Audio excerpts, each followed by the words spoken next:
Blog Talk Radio.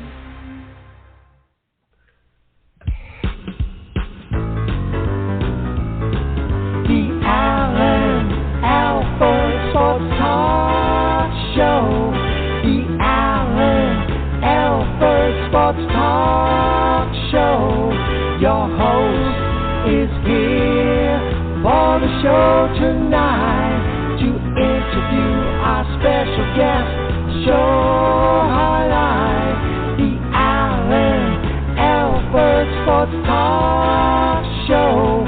The Alan Alford Sports Talk Show. Football, basketball, baseball, hockey, soccer, boxing, tennis, golf, and racing. The Alan Alford Sports Talk Show. The Alan Alford Sports Talk Show.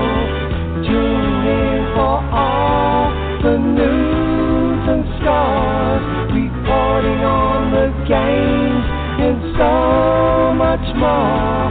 The Alan Alford Sports Talk Show. The Alan Alford Sports Talk Show. The Alan Alford Sports Talk Show. The Alan Alford Sports Talk Show.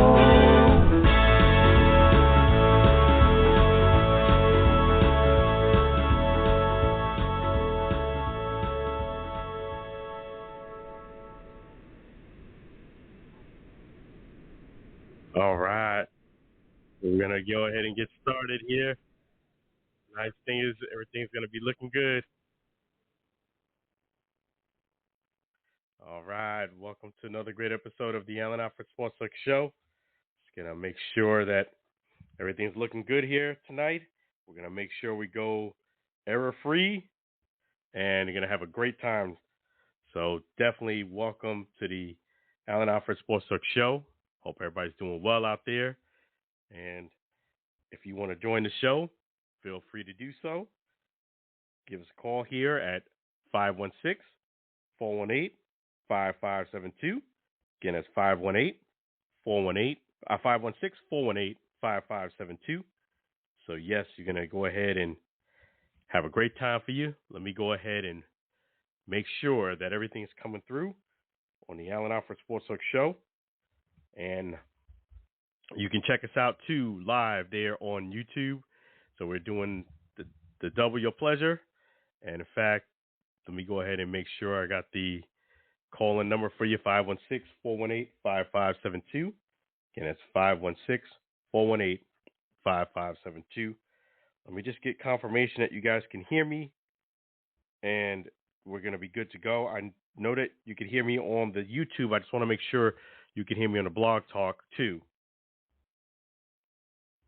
Let me just make sure that, guys. And that's what we try to do, make it easy for you so you can hear both ways.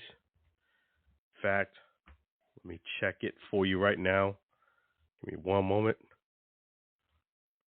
Okay. Testing. All right. All right. So, in fact,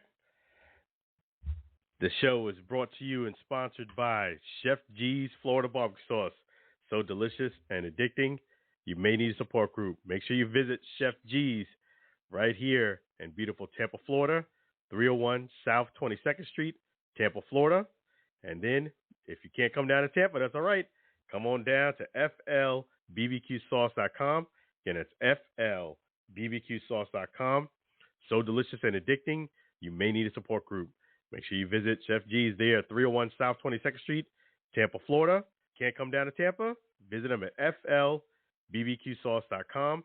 Again, it's FLBBQSauce.com. In fact, all the music is played and sponsored by none other than Sam Scola. So we're going to play that intro song with Sam Scola. I want to thank our songwriter, Sam Scola, and his wife, Mary. They're doing some big things on vacation there. Switzerland, and a whole lot more. So let me play the Chef G's Florida Barbecue Sauce song to you, And we're going to continue on a great episode of the Allen Alfred Sports Talk Show. Let me play that song for you right now.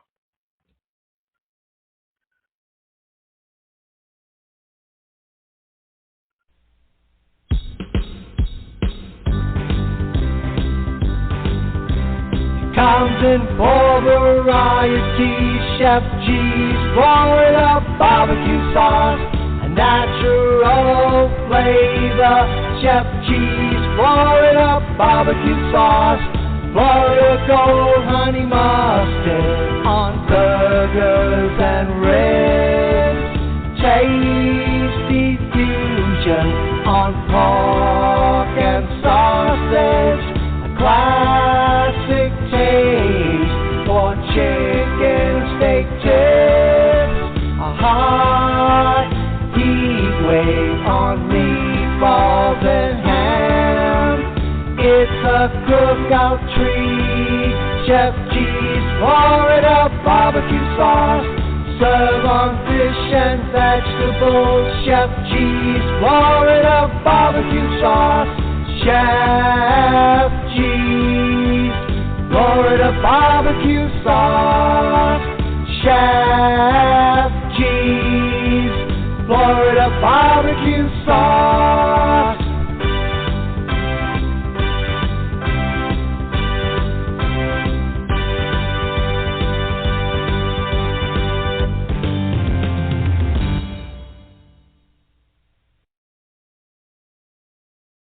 Visit Chef G's right there in beautiful Tampa, Florida.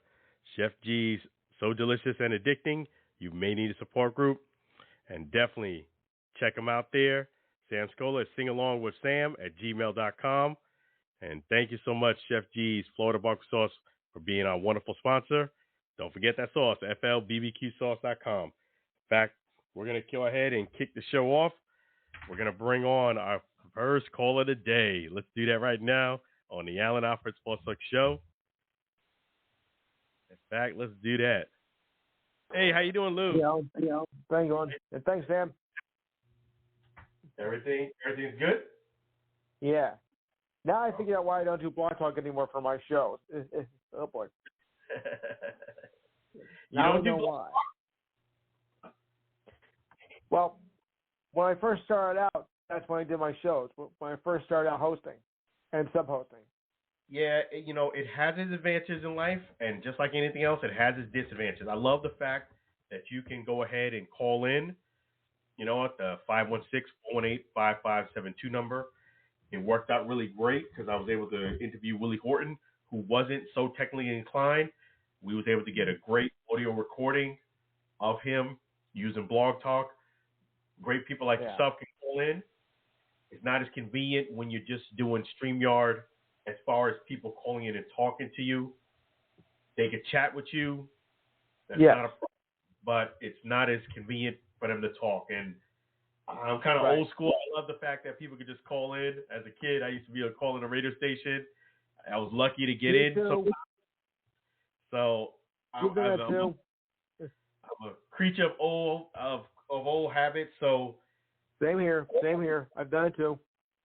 Have I thought about Nixon the blog tech? Yes, but then I'm like, hey, I can't talk to great people like yourself, Diane, and a lot of great callers. And I said, I love that flexibility. Well, it's been a rough week though in the sports world for us, for our sports teams in New York.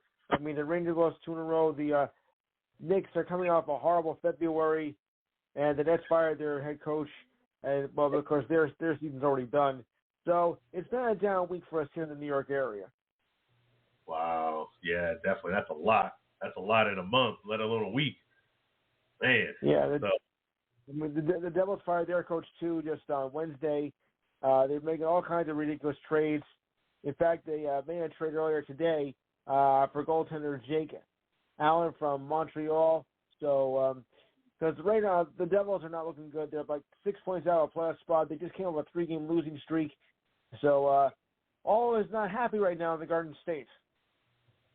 Wow. Yeah, that is a lot. That's a lot going on. But the good news is spring training is in effect. You got other things to think about. Yep. Yeah, so Nope. I turn my attention to college basketball right now. Spring training takes a back seat. Yeah, I know what you're saying. You got a lot of options around this time of year, which is nice, but You do. there's a lot starting to warm up. Mm-hmm. But yeah, a lot of things going on in the world. I wanted to get your thoughts on the Russell Wilson saga. Who would you say is to blame on that? Was it, say, more Russell, more Broncos, or what would you say? Your take on that? I'd say it's one of the Broncos. I mean, I don't think Russell's entirely to blame. You know, they let him get away with, you know, you let go of a good quarterback. Now I think you're gonna have to pay for it. Now I know who's actually we're gonna take him, but whoever it is, you know, I think, you know, it's gonna be a good fit for Russell. So you know, he wasn't doing too much for the Broncos anyway. You know, they've been on a downward spiral. So, you know, I would have to give my advantage to Russell Wilson here. I agree with you, Lou. I think That was my guys. Yeah, he had a rough first year. You know what I mean? He did. He played great. Wow. But I think the second year, he actually played a lot better. I mean, you've seen he was learning system. He was progressing. I thought he actually made some really nice plays. I would actually put him definitely a solid B+. He improved dramatically. And the Broncos, I just think collectively as a team, they just don't have that high-power offense. But I thought he was playing really well. No. He was playing really well. And, in fact, I did not agree with them benching him 3/4 or like 60% of the year. I didn't agree with that at all. Why do you bench a guy that's actually playing well? I mean, yeah, I don't get the logic in that, but then again, maybe they weren't using any logic at all. I think they were just trying to just save money and get rid of his contract. I don't think they really. Oh yes, the old salary cap issue, of course.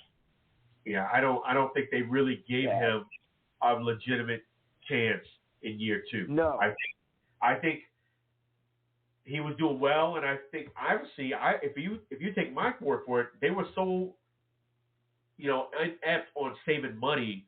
I think they told him during the season to kind of get in his head so he could play poorly to kind of justify getting rid of him. But the fact that he actually blocked out and played well, and they just benched him, made the Broncos look even worse. Yeah, I mean, you didn't really have a legit reason to bench him anyway. So, you know, there was no need for that. I agree. Yeah.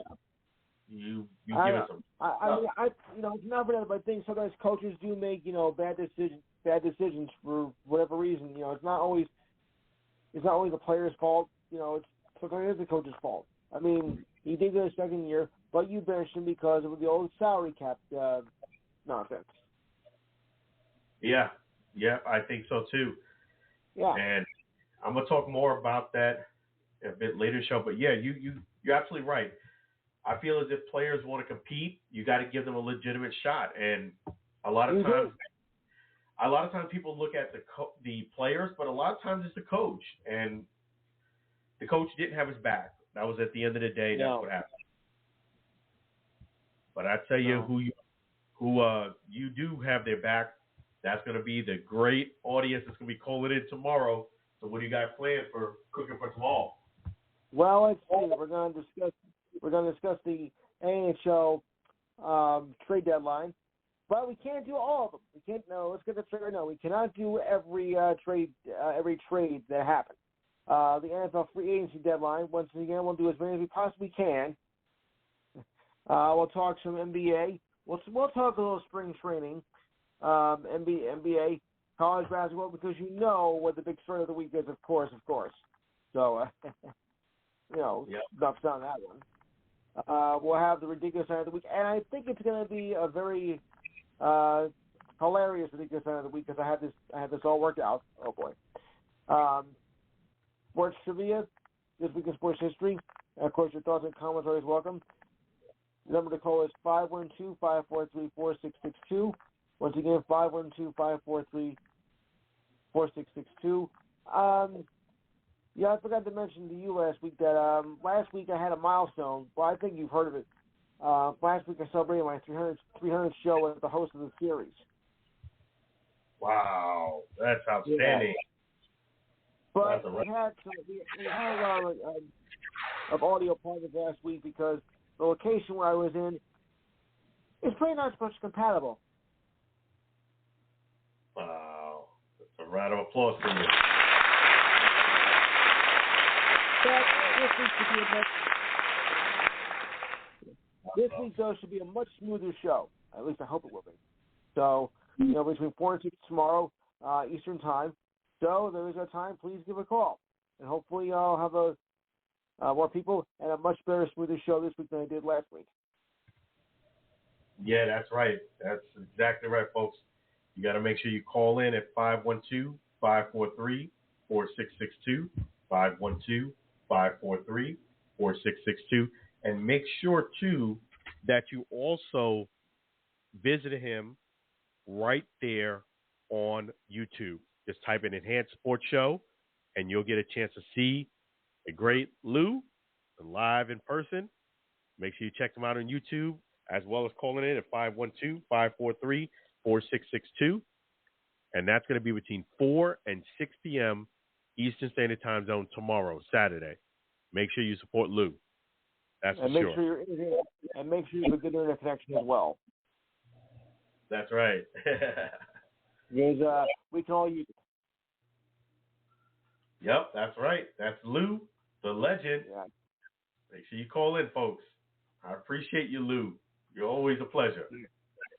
For some reason, I thought you were in Long Island because 516 is a Long Island number, but you're actually in Florida. Yes, I am. That's compliment to Blog Talk. That's where they created the number. I never understood that. And I've been here, and I've been doing this now, 8 years nationally? Okay. Yeah. So, yeah. Shout out to Blog Talk, because they make it tough for you to kind of nick stuff, I think you would say. Wow. This is awesome. This week starts my 9th year of doing national radio. Wow, that's awesome. You're doing big things. Whether it's host, contributor, co-host, or whatever. So, because Blog Talk, I started this week 8 years ago. Mm-hmm. You're the man, Lou. Keep it up. I'm going to be calling in tomorrow. Yeah, my discovery happened this week, and then the next week I started calling into a certain show, and I gave them my NBA knowledge, and they were very impressed with it. And they're like, "You like me? You really, really like me." And I became a regular with the shows, and then I started subbing, and then 2018, the reality hit for real as I became the official host. So it has been an incredible ride over these last 8 years. And the ride's not over. That's right. It just began. My man Lou is doing big things, folks. Make sure you call in and get him.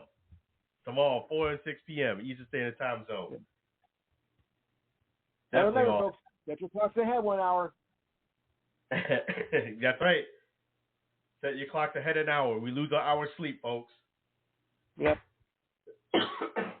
All right. Good night, man. Always a pleasure. You the man. Okay, Diane, he's all yours. All right.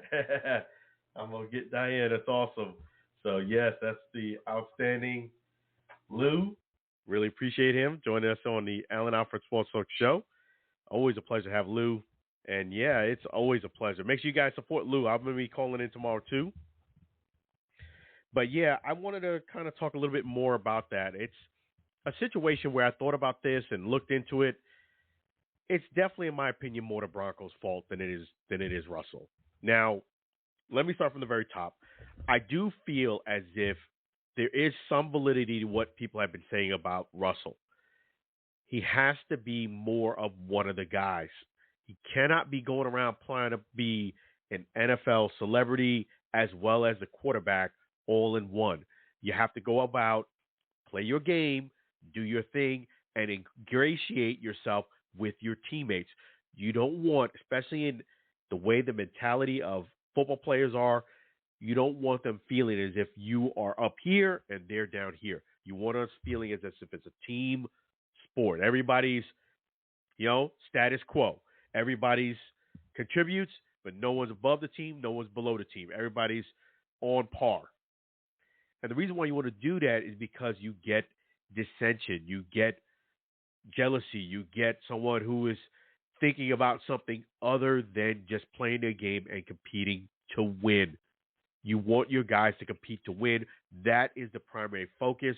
You don't need them focusing on the perks you're getting and why you're getting them and so forth and so forth.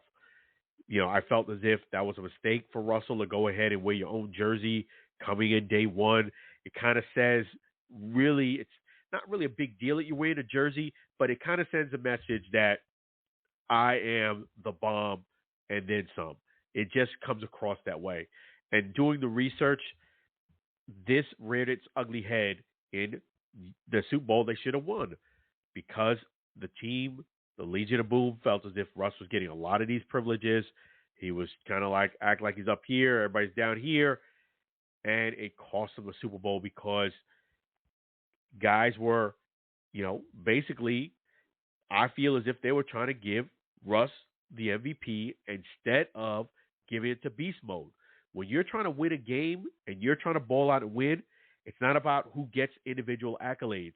It's about winning. They put the individual accolade of Russ getting that MVP ahead of winning. And to be frank with you, if he throws that touchdown, yes, he gets the MVP. But to me, before that play, the person who was really balling out and deserved that MVP was Marshawn Lynch. They should have handed the ball off to Marshawn Lynch. He would have got a second touchdown. It would have been a seal-the-deal touchdown. They'd win the game. There still was a little bit of time on the clock, but it was going to be looking real good for them. And on top of it, yes, Marshawn would have sealed the deal getting that MVP. But that was the priority, was getting the touchdown and winning, not Russ getting an MVP. And it backfired. And you see, I feel as if Russ hasn't learned his lesson yet. Him wearing that jersey, getting all those perks, he didn't learn his lesson. If anything, he felt as if he was feeling himself a little too much in Denver. That rubbed the wrong way, and you could see it in results. The first year was atrocious. I think he learned from that. He learned more of the system. In comes Sean Payton, another coach.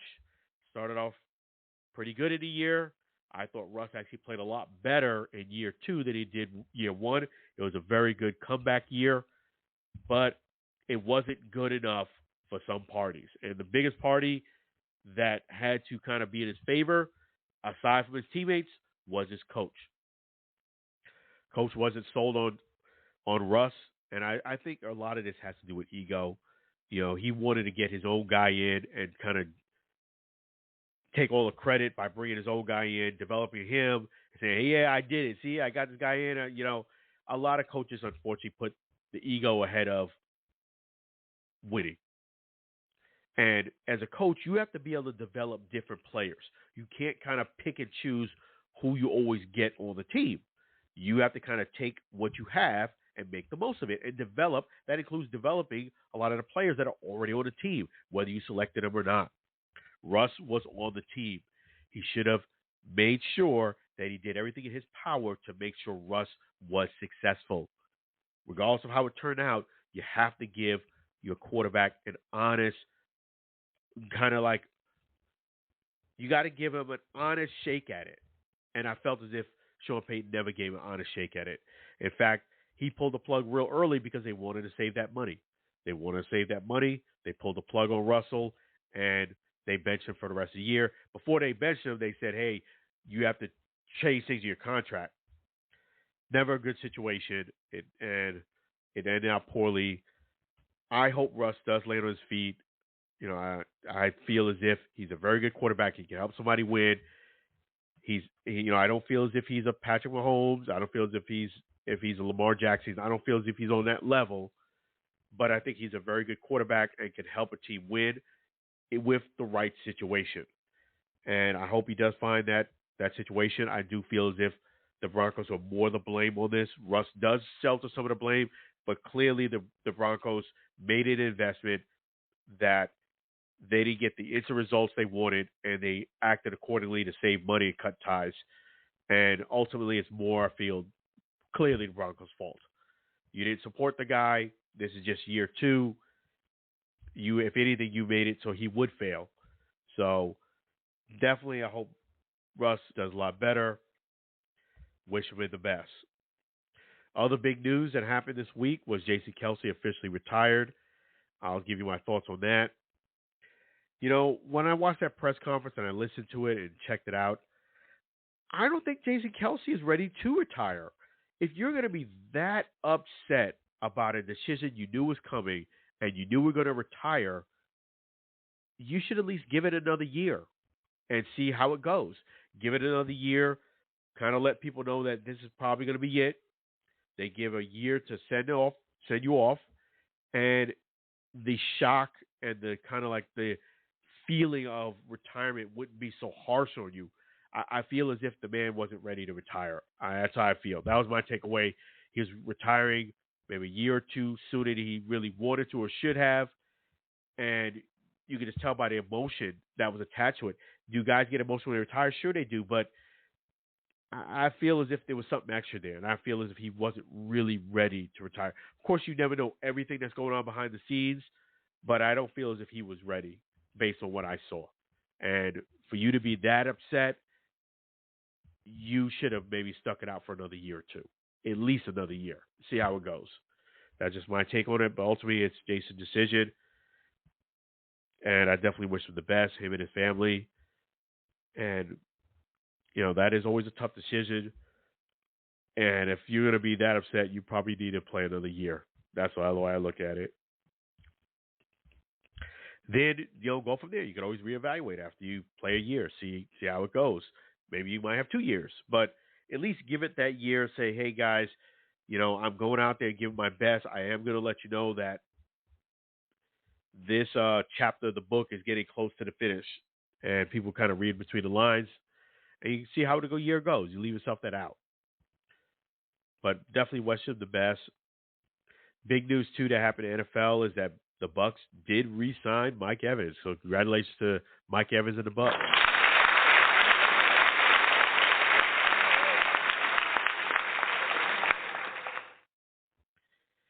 Yeah, that was a big signing because he's going to be a lifetime Bucs. That's awesome because you want a guy that you drafted who's going to be going to Canton that finishes his career with the same team. I mean, he's only had 2 years left on his contract, and he took it in a very nice deal. I think it's a great deal for both sides. He gets a really nice payday on the way out. 2 years. I think it was a great deal on both sides, and I'm glad they did it because, you have a guy who's been with your organization a long time. If he would have played for 2 years and retire, it's not the same feeling. So he retired as a Buck. He ends off his career where he started at. That is awesome, and he's going to be going to Canton. So I think that's a great deal for the Bucs, great deal for Mike Evans, and I was glad to see that they did that. And that was awesome. Another thing that the Bucs now can do is I think they should sign up Baker Mayfield and lock that deal down. You'll have a quarterback. You'll have a great receiver. Kind of go from there. But definitely they're stepping in the right direction. They need to bring Baker back. I love the fact that the coach wants him back, team wants him back, and it seemed like it's going to work out great for the Bucs and as for Baker Mayfield. I'll be more surprised if he doesn't sign with them than if he does. So I'll keep your eyes on that. So great things happening with the Bucs and the signing. So that's awesome. So round of applause for the Bucs and Mike Evans.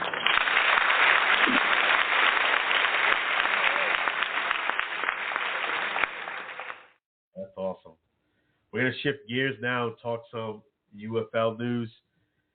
So, yeah, they did media day out there, training camp for the last couple of days. A lot of interviews, and a lot of feedback from the players. What I would surmise is that this is fun times. This is fun times that the guys get a chance to get the uniform, get that out the way, do a little cameos, and it's really cool. I really like what I'm seeing with the UFL. The only thing that I would say is a bit concerning, which I hope you guys change that, is the ticket sales. I feel as if there's going to be some pockets of places where, of course, the ticket sales, traditionally are going to be well. I think St. Louis is going to do well. I think the Battlehawks are going to do probably number one. the defender is going to do well. I think the Brahms going to do well. But I still feel as if there needs to be a bit more interest from fans at this juncture and ticket sales too. I know that a lot of people get the tickets the last minute, but it is a bit concerning that there isn't a little bit more on the books, so to speak. Still a lot of time to go. It's only the 8th now. The season starts the 30th. I kind of would have liked to see a little bit more of the ticket sales. Not just me, but I have noticed that when I've been checking a lot of the feedback. So hopefully that does change, that trend, once people actually see the season start.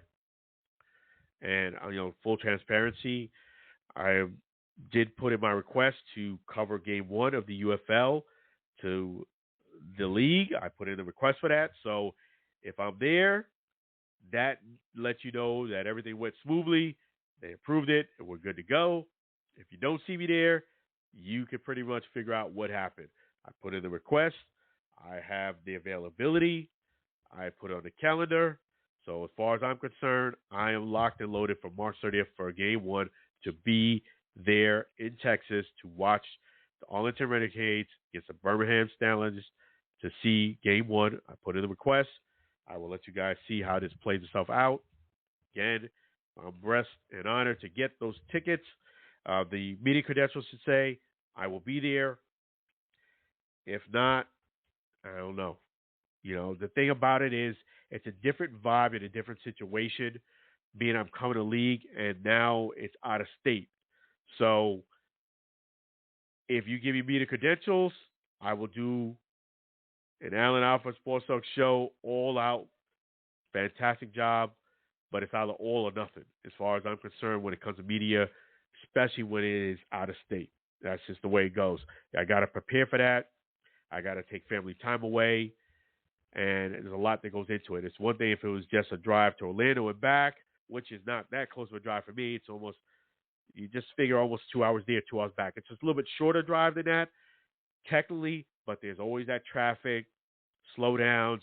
I always say, if I leave at 2 o'clock, I'll be there at 4. That's just the way I look at it. If I get there earlier, that's great, but more than likely, that's not going to be the case. So being that in a situation, it's either all or nothing. So I put in the request. We'll see what happens. I'm just letting you guys know that. So, yeah, we'll kind of go from there.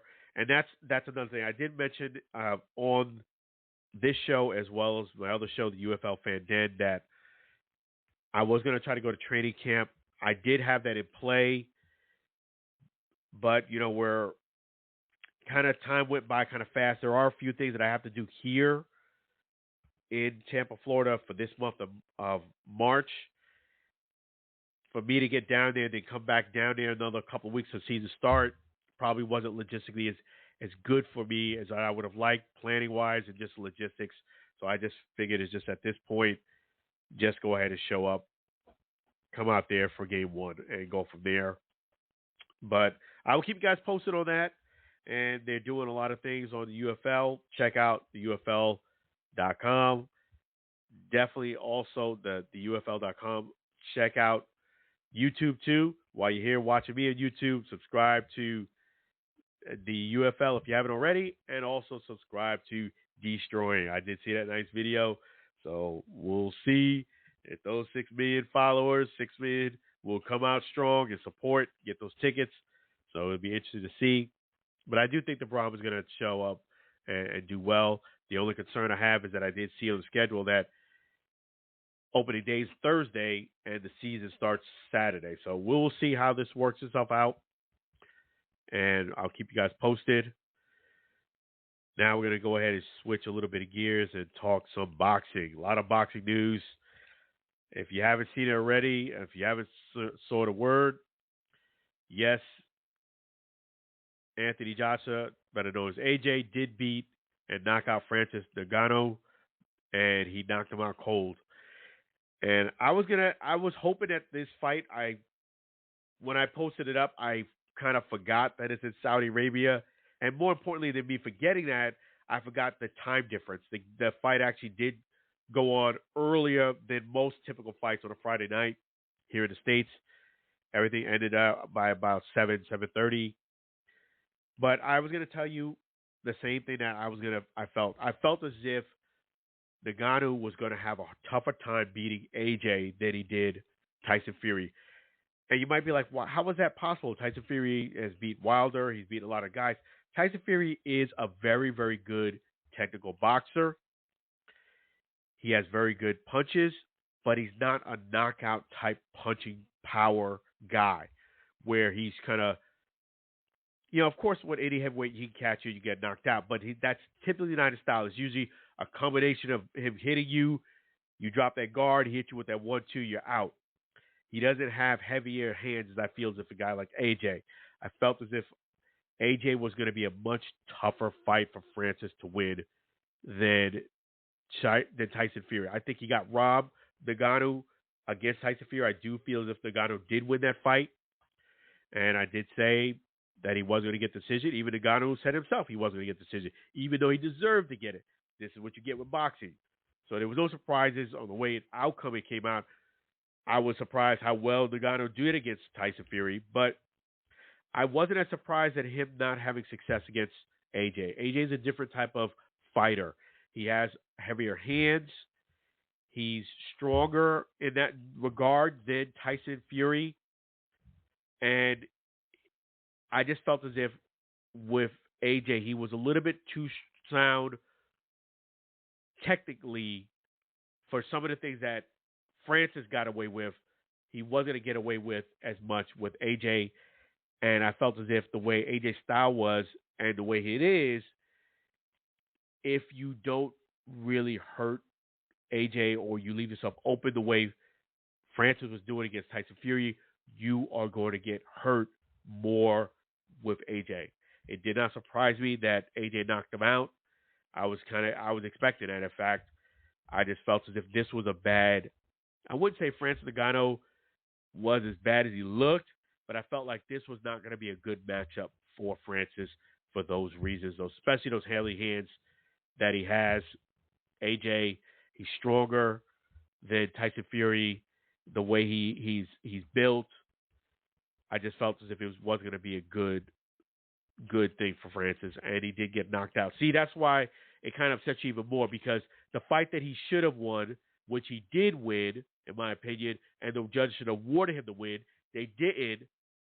And the guy who I felt, along with some of the pros, I didn't feel as if Francis Ngannou was going to beat AJ at all. I felt as if stylistically wasn't a good match for him. I understand him taking a fight, making the money. I get all that, but yeah, it wasn't the best fight for him, best matchup for Ngannou. And the fight that he had a chance to win, he didn't win. See, he gets knocked out and it looks bad, and he's not that bad of a fighter, especially being that this is his second time going after it. Awesome effort. You got to respect him for going out there, giving it a try against AJ. And that's some of the things about boxing. It's, the guy wins a fight. He should have got an award. He doesn't get it. Then he fights a guy he shouldn't be fighting, probably in fight 2, and he gets knocked out cold. So we'll see what happens. Maybe you can do a rematch with Tyson Fury. That's a possibility. I don't know if I would do Usyk. I mean, he could, but I just feel as if when you get into these technical type fighters, and I felt as if Ngannou had the best night of his life. I don't know if he can repeat it now that the word is out for him. So we'll see. And going forward, too, I got to say, it's official, too. Jake Paul and Mike Tyson are going to fight, and it's going to be on Netflix. The interesting thing is it's going to be on Netflix, and it will not be on pay-per-view. That is shocking. That is the kicker. It's on Netflix, and it's not pay-per-view. It's going to be an entertaining fight. I do give the edge to Jake Paul to win this fight. I think Paul is his youth. He does have enough boxing skill I feel to beat a 57-year-old Mike Tyson. I watched Mike Tyson when he fought Roy Jones Jr., and he did look very good, but I just think him fighting a guy that's bigger, like Jake Paul, size-wise, and with the skill that Jake Paul does have, I do feel the 57-year-old Mike Tyson will have trouble beating, and I see this go to a decision, and Jake Paul gets a decision is what I feel. Feel it goes to a decision, Jake Paul gets a decision is where I see this fight going to. Yes, a prime Mike Tyson, this would be no doubt. He would beat Jake Paul, even if it was 10 years, let's say, out. Mike Tyson, I think, wins. But at 57, I just don't feel as if he's going to probably win this fight. I think he's going to go to decision, and Jake Paul's going to win. But it'll be entertaining. Both guys get a fat payday. And, so I can't really hit on it that much. Jake Paul is in it for the money. It's very obvious what his game is. He took a page out of Floyd Mayweather's, book, and he's running with it. So I can't hate on that either. So I got Jake Paul winning and in a decision, but it'll be a very entertaining fight. So we will see. And I did want to give you some disturbing news about Ryan Garcia. I will say this much. I am very, very concerned about Ryan Garcia's mental health. On the serious tip, even if you're a celebrity or an athlete, what happens is you start buying your own hype, so to speak. Your circle, people who know you, fans, people who usually close to you, they're going to kind of talk you up, and you start feeling it. Not only that, getting attention from the media becomes kind of addictive. So when you get a lot of attention from them and then it goes away, you feel a lull in there, and it's like you want to get it back. It's like a high. It's addictive in that regard. You always want that high. And I feel as if Ryan Garcia, mentally and maturity-wise, he struggles in that high and low category. I don't like his mental state right now. I don't think the man is all right mentally. I pray for him. I saw some of the disturbing videos of, he said he's not doing drugs, and he said, everything's good. He was saying that, but I wasn't really buying that everything is good. I see a guy that really needs some counseling, some mental health talk, and just a good friend to tell him about the highs and lows when you deal with media and dealing with being a public eye. You have to be able to emotionally deal with those highs and lows. They can't talk about you all the time, and you don't want them to forget about you. And that high-low thing can sometimes be a detriment to some people. So I really pray for Ryan Garcia on a serious tip. Boxing fight aside, I think the man is not right. I just don't like the way those high and lows he's been showing. And I pray for him. I really do. I really do pray for him. We'll see what happens with Ryan Garcia going forward. But it should be interesting to see. I've seen people who struggle in his mental health criteria, and he does seem like a guy who needs help. He's saying the right things. He's saying he doesn't, but I can kind of see through that and see that, Ryan Garcia is not right, and that's being serious. So you're a friend of Ryan Garcia, a family member, take him out for something to eat, talk to him, get him some help. But the man needs to get some help soon. He's got a fight coming up soon. You don't want to go into a fight, especially a big fight like this against Haiti, where your mind isn't right. So definitely look out for him. And I did say, as far as today being Women's International Day, props to all the women out there doing big things. Let me give you all a round of applause. You do that for you right now.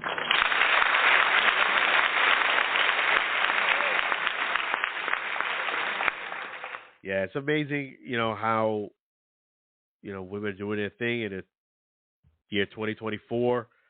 They're doing big things. A lot of women in sports as well as women in life that, they're really determined. They really go after it, and they really are trailblazers. I think sometimes I feel as if the women are kind of taking over and the men are kind of not stepping up as much. So keep doing what you're doing. Ladies doing things big. In fact, UFL put up a post, tag someone. I tagged Sinisa Superbad Estrada. For those who don't know, I had the honor of interviewing Sinisa Superbad Estrada. It's really great that she's doing her thing. If there was not a conflict with the UFL, I would have probably be at that fight, which is March 29th. And if we'll see what happens. You know, I actually still could make her fight, but as of right now, it's not in the cards. But I do think she's going to win the fight and become undisputed, the first strawweight undisputed champion in women's history. And I gave her the props that I'm really impressed with what she's doing, proud of what she's doing, and it's really a great thing to see. So best wishes to Sinisa Subbat-Estrada. Keep up the great work on Women's International Day. You know, I could have really gave props to a lot of different women, but I went ahead and I know that fight's up this month. It just came top of my head, said, hey, I should give her some props. But there's quite a few women I could have actually gave props to, and it's just I just think she's going to get her thing and the 29th of this month. So I'll keep you guys posted. And I got something really big planned going on this weekend. I'm not going to spoil the surprise. You're going to have to wait. Follow me right there. Let me give you the right there on Facebook at Alan Alfred Sports Talk Show. Facebook at Alan Alfred Sports Talk Show. Please subscribe right here to Alan Alfred right there. And last but not least, you can follow me on Instagram, Alan Alfred _ Twitter at Alan Alfred. If you type in Alan Alfred for most social media formats, you should be able to find me. But yes, there is going to be something huge coming up this weekend. It's not going to spoil a surprise. You're just going to have to wait and see. But yes, follow me on those different social media platforms. I really appreciate all that you do, fans. You guys are awesome. I wouldn't have these opportunities without you, and I really don't take it for granted. I appreciate everything you guys do. You guys are wonderful, and it's really been an honor having the Alan Alfred Sports Talk Show along with the UFL Fan Den. Speaking of UFL Fan Den, we haven't recorded the last couple of weeks. My co-host Kurt Schwieger has been under the weather.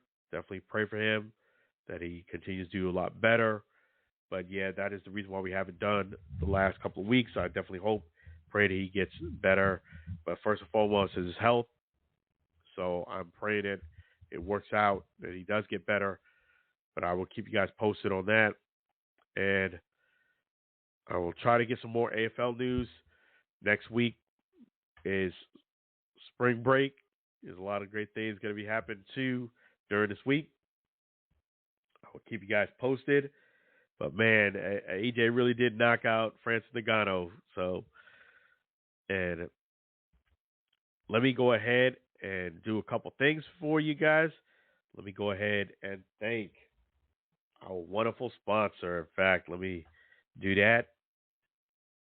So, thank you to Chef G's Florida Barbecue Sauce. So delicious and addicting. You may need support group. Make sure you visit Chef G's. Chef G's Florida Barbecue Sauce. So delicious and addicting. You may need support group. And then you can come on down to see Chef G's right there at 301 South 22nd Street, Tampa, Florida. And if you can't come down to Tampa, visit my great friend right there at FLBBQSauce.com. FLBBQSauce.com. We want to thank Chef G's. In fact, we're going to play another Sam Scola song. This is the Chef G's Florida Barbecue Sauce song. Thank you, songwriter Sam Scola and his wife Mary. They're on vacation, doing big things. If you want to give Sam that opportunity for that big mega contract, make sure you go ahead and take down that email. Sing along with Sam at gmail.com. Sing along with Sam at gmail.com. In fact, I'm going to go ahead and play now also Sam Scola songs are available on YouTube and Spotify. YouTube and Spotify. You can catch any of those songs right there. I'm going to play that Sam Scola song right now. It's the Chef G's Florida Barbecue Sauce song here on the Alan Alfred Sports Talk Show.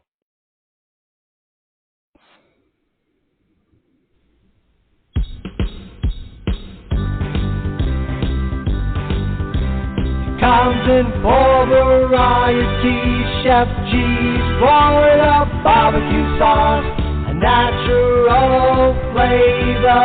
Chef G's Florida barbecue sauce, Florida Gold Honey Mustard on burgers and ribs.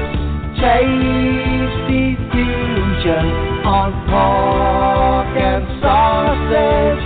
A classic taste for chicken steak tips. A hot heat wave on meatballs and ham. It's a cookout treat. Chef G's Florida barbecue sauce, serve on fish and vegetables. Chef G's Florida barbecue sauce. Chef G's Florida barbecue sauce. Chef G's Florida barbecue sauce.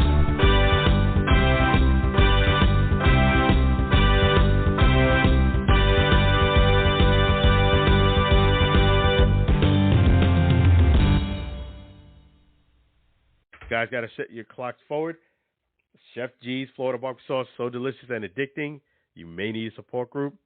Make sure you don't forget to get that sauce. Chef G's Florida barbecue sauce, so delicious and addicting. You may need a support group. Make sure you visit them at 301 South 22nd Street, Tampa, Florida. FLBBQSauce.com. Again, it's FLBBQSauce.com. Yeah, so definitely make sure you get that sauce. And we are moving our clocks forward an hour. We're losing an hour's sleep.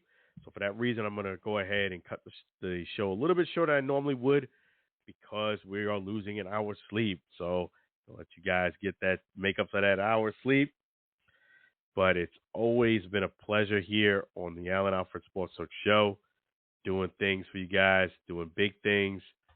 So make sure you don't forget to chime in and follow on all social media platforms. Just type in Allen Alfred.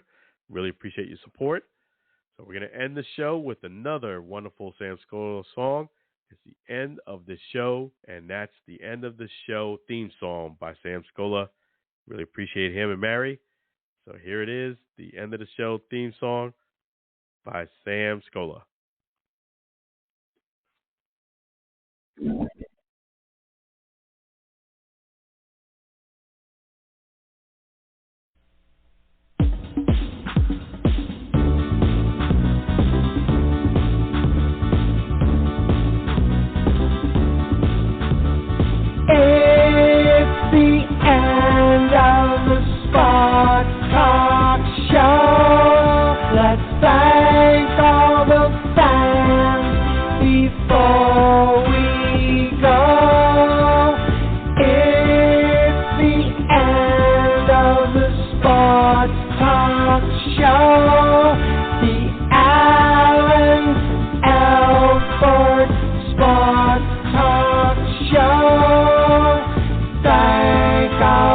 Special